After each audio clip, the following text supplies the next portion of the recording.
Hello అండి, అందరికీ welcome to Maguva life. ఈరోజు వీడియో వచ్చేసి ఉల్లిపొరను ఎలా చేయాలో చూసేయండి. ఈ కూర ఎంతో టేస్టీగా ఉంటుంది, చాలా బాగుంటుంది. మీరు కూడా ఒకసారి ట్రై చేయండి. పెసరపప్పు వేసి చేయడం వల్ల కూర ఇంకా టేస్ట్ చాలా బాగుంటుంది. ఫస్ట్ సన్నగా కట్ చేసి పెట్టుకున్న ఉల్లిపొరను కట్ చేసి పక్కన పెట్టుకున్న తర్వాత దానిలో స్టవ్ వెలిగించి స్టవ్ పై ప్యాన్ పెట్టుకొని ప్యాన్ హీట్ అయ్యాక తగినంత ఆయిల్ వేసుకోవాలి.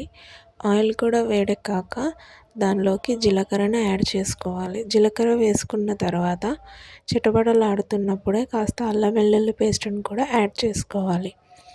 అల్లం వెల్లుల్లి పేస్ట్ వేసుకున్న తర్వాత కరివేపాకును కూడా వేసుకొని బాగా కలుపుకోవాలి.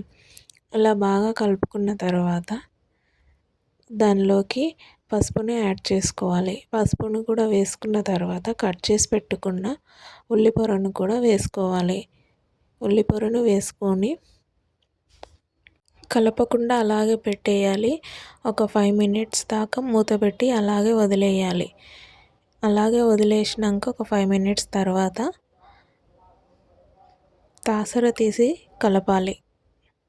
కలిపిన తర్వాత ఇలా దగ్గరికి పడుతుంది. ఇలా దగ్గరికి అయ్యాక దీనిలోకి కూరకు తగినంత కారం వేసుకోవాలి. ఇంకా పచ్చిమిర్చి పేస్ట్ వేసుకోవడం వల్ల టేస్ట్ చాలా బాగుంటుంది.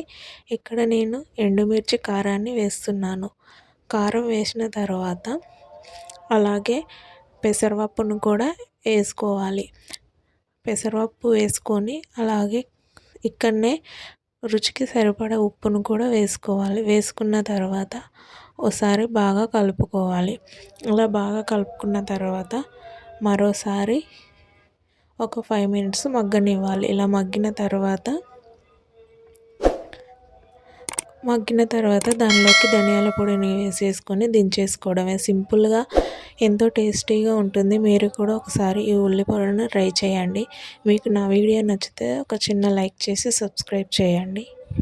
అలాగే చివరిలో కొత్తిమీరను కూడా యాడ్ చేసుకోండి.